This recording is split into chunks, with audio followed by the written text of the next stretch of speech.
হাসিনার স্বৈরাচারী প্রবণতাকে উস্কে দিয়েছিল ভারত। জানাবো জাপা থেকে জিএম কাদের মাইনাস এবং সর্বশেষ জানাবো বিএনপির প্রতি অতিরিক্ত উদ্বিগ্ন ছিল হাসিনা। এতক্ষণ শুনছিলেন সংবাদ শিরোনাম, এবার বিস্তারিত। হাসিনার স্বৈরাচারী প্রবণতাকে উস্কে দিয়েছিল ভারত। পররাষ্ট্রনীতির ওপর দাঁড়িয়ে বাংলাদেশের সঙ্গে দিল্লি এ যাবৎকাল তাদের সম্পর্ক তৈরির চেষ্টা করেছিল, তা হাসিনার স্বৈরাচারী প্রবণতাকে উস্কে দিয়েছে। বাংলাদেশের নতুন প্রজন্মের যে গণতান্ত্রিক দাবি ছিল এবং তারা যে আশা আকাঙ্ক্ষার প্রতি প্রবল ইচ্ছা পোষণ করছিল তা বুঝতে ব্যর্থ হয়েছে ভারতের পররাষ্ট্রনীতি। বাংলাদেশের অবস্থান এবং কৌশলগত গুরুত্বের কারণে ভারতের একাধিক উদ্বেগ ও নিরাপত্তার বাধ্যবাধকতা ছিল, যার সুযোগে শেখ হাসিনা হয়ে ওঠেন ভারতের ঘনিষ্ঠ মিত্র। দিল্লির সঙ্গে তার ঐতিহাসিক এবং ব্যক্তিগত সম্পর্কের কারণে দেশটির প্রতি সহানুভূতি প্রকাশ করা তাদের পক্ষে সহজ ছিল। হাসিনা এবং তার দল আওয়ামী লীগের প্রতি ভারতের সমর্থনের কারণ হচ্ছে দিল্লির কৌশলগত এবং অর্থনৈতিক স্বার্থ রক্ষায় কাজ করেছে সদ্য ক্ষমতাচ্যুত হওয়া হাসিনার সরকার। জানুয়ারির নির্বাচনে হাসিনা এবং তার দলের প্রতি ভারতের প্রকাশ্য পক্ষপাতিত্ব স্পষ্টভাবে বাংলাদেশের জনগণের কাছে ধরা পড়ে। ভারতের আধিপত্যের বিরোধী দলগুলোকে নানাভাবে বুঝিয়েও আওয়ামী সরকার তাদের নির্বাচনে অংশগ্রহণ নিশ্চিত করতে পারেনি। বাংলাদেশের বৃহত্তর নাগরিক সমাজের ইচ্ছার বিরুদ্ধে নির্বাচন বাস্তবায়নে আওয়ামী লীগের প্রচেষ্টাকে সমর্থন করেছে ভারত, যার ফল খুব একটা ভালো হয়নি। নির্বাচনে ভোটারদের উপস্থিতি ছিল না বললেই চলে। এছাড়া নির্বাচনে ব্যাপক অনিয়ম এবং কারচুপির খবর পাওয়া গেছে। যুক্তরাষ্ট্রের মতো পশ্চিমা দেশগুলো নির্বাচনের বৈধতা নিয়ে উদ্বেগ প্রকাশ করলেও ভারত ওই নির্বাচনের ফলাফলের বৈধতা দিয়ে হাসিনার পক্ষে সহায়ক ভূমিকা পালন করেছিল। এভাবে হাসিনার অন্যায় এবং জোরপূর্বক ক্ষমতায় পিষ্ট হওয়াকে সমর্থন করার কারণে বাংলাদেশের জনগণের মধ্যে ভারত বিরোধিতা প্রবল আকার ধারণ করেছে। ভারতের পররাষ্ট্রনীতি গত এক দশক ধরে বাস্তববাদ এবং নমনীয়তার পরিপ্রেক্ষিতে পুনর্গঠনের চেষ্টা করছে, তবে এক্ষেত্রে তারা ভারতের স্বার্থকেই প্রাধান্য দিয়ে আসছে। ভারতের পররাষ্ট্রমন্ত্রী এস জয়শঙ্কর তার বই দ্য ইন্ডিয়া ওয়েতে কৃষ্ণের পছন্দ ধারণাটিকে সমান্তরাল বলে ব্যাখ্যা করার চেষ্টা করেন। এর অর্থ হল সামষ্টিক ধার্মিকতার পরিবর্তে ধর্মকে স্বার্থ সিদ্ধ হিসেবে ব্যবহার করা।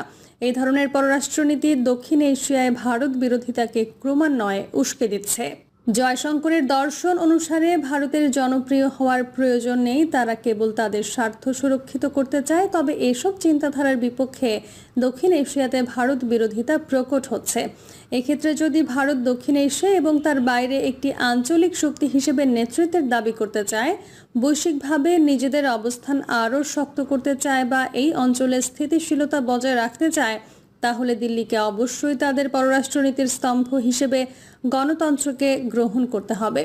বৈদেশিক নীতির ক্ষেত্রে অবশ্যই প্রতিবেশী দেশগুলোর বৃহত্তর স্বার্থ, বিশেষ করে গণতন্ত্র এবং অর্থনৈতিক উন্নয়নের সঙ্গে সামঞ্জস্যপূর্ণ হতে হবে। জাপা থেকে জিএম কাদের মাইনাস, আবারও বড় ধরনের ভাঙনের মুখে জাতীয় পার্টি। তবে পতিত আওয়ামী স্বৈরশাসন আমলের প্রধান বিরোধী দল জাতীয় পার্টি এবার মাইনাস ফর্মুলায় ভাঙতে যাচ্ছে। পার্টির চেয়ারম্যান মোহাম্মদ গোলাম জিএম কাদেরকে সরিয়ে নতুন জাতীয় পার্টি গঠনের লক্ষ্যে সিনিয়র নেতারা 10ম জাতীয় কাউন্সিল করছেন আগামী 28 জুন। এর মধ্য দিয়ে সপ্তমবারের মতো ভাঙন দেখবে সাবেক রাষ্ট্রপতি হুসাইন মোহাম্মদ এরশাদের প্রতিষ্ঠিত দলটি। জিএম কাদেরকে বাদ দিয়ে যারা নতুন জাতীয় পার্টি করার উদ্যোগ নিয়েছে তারা এতদিন কাদেরকেই ছায়া দিয়ে রেখেছিলেন, তাহলে এখন তাকে মাইনাস করা কেন?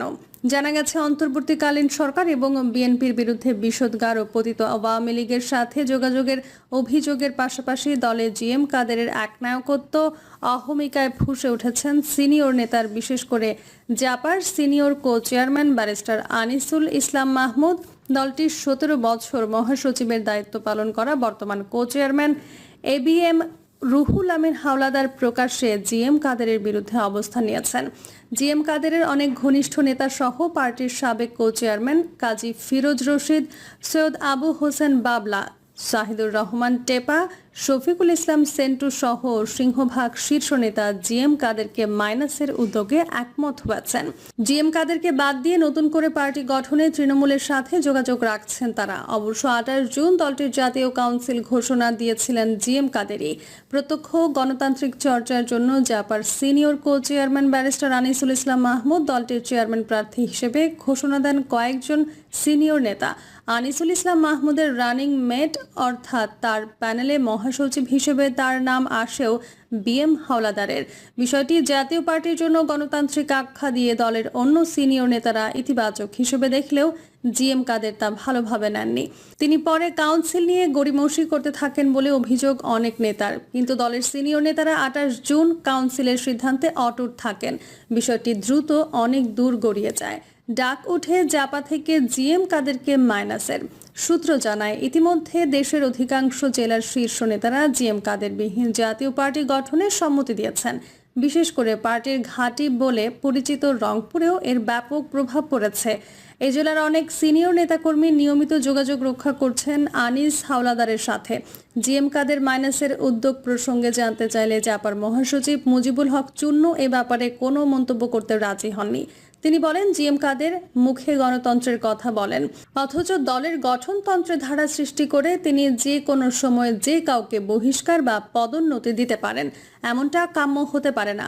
এজন্য তাকে কোনো জবাবদিহিও করতে হয় না। আমি এই ধারার বিপক্ষে সবসময়ই বলে আসছি, আজকেও চেয়ারম্যানকে বলেছি।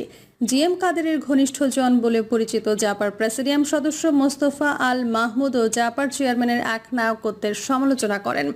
ঢাকা টাইমসকে তিনি বলেন, জিএম কাদের নিজেই দলের ভেতর একটি বিতর্কিত ধারা সৃষ্টি করেছেন, যখন তখন বহিষ্কার করছেন।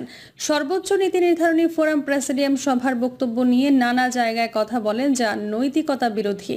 দলটি গণতন্ত্রমুখী হোক, প্রেসিডিয়াম সভায় যে সিদ্ধান্ত হবে সেটিই বাস্তবায়ন করতে হবে। কোনোভাবেই একক সিদ্ধান্ত নেওয়া যাবে না, এমনটাই চান মোস্তফা আল মাহমুদ। জাতীয় পার্টির জন্মলগ্ন থেকে প্রতিষ্ঠাতা চেয়ারম্যান হুসেন মোহাম্মদ এরশাদের সঙ্গে ছিলেন এবিএম রুহুল আমিন হাওলাদার। জাপায় জিএম কাদের মাইনাস প্রসঙ্গে দলের এই কো চেয়ারম্যান বলেন, তাকে আমরা অনুরোধ করেছিলাম সবাইকে নিয়ে দলটাকে ঐক্যবদ্ধ করতে। সিনিয়র নেতার সাথে আলোচনা করে তিনি বক্তব্য বা সিদ্ধান্ত নিলে দল সমৃদ্ধ হতো। কিন্তু জিএম কাদের আমাদের কথা তো শুনলেনই না, উল্টো বললেন দল সবার মতামতে চলবে না, আমার একক সিদ্ধান্তেই দল চলবে। দলের সব পর্যায়ে নেতাকর্মীদের বক্তব্য মূল্যায়িত হতে হবে জানিয়ে জাপার senior co chairman barrister Anisul Islam Mahmud Dhaka টাইমসকে বলেন, আমি যৌথ নেতৃত্বে বিশ্বাস করি। দলকে জনগণের দ্বারপ্রান্তে নিয়ে যাওয়ার জন্য ঐক্যবদ্ধ প্রচেষ্টার কোনো বিকল্প নেই। সব পর্যায়ে নেতাকর্মীদের বক্তব্য মূল্যায়িত হতে হবে। অবশ্য কেন্দ্রীয় অনেক নেতার এমন অবস্থানে জিএম কাদের একেবারে একলা হয়ে গেছেন তেমন না। তাকে মাইনাস করার উদ্যোক্তারা পতিত আওয়ামী লীগের দালাল বলে মন্তব্য করেন জাপার আরেক কো চেয়ারম্যান এবং রংপুর সিটি কর্পোরেশনের সাবেক মেয়র মোস্তাফিজুর রহমান মোস্তফা। দল ভেঙে গেলেও জিএম কাদের যে অংশে থাকবে সেটি আসল জাতীয় পার্টি বলে দাবি করে মোস্তাফিজুর রহমান মোস্তফা। এখন যারা জিএম কাদেরের বিরুদ্ধে অবস্থান নিচ্ছেন তাদের অধিকাংশই আওয়ামী লীগের দালালি করেছেন। 90-এর গণ আন্দোলন এরশাদের পতন হলে প্রথম হুদা মতিনের নেতৃত্বে জাপা প্রথমবারের মতো ভাগ হয়। ওই দশকে 1997 সালে আনোয়ার হোসেন মঞ্জু এবং শেখ শহীদুল ইসলামের নেতৃত্বে দ্বিতীয় দফা,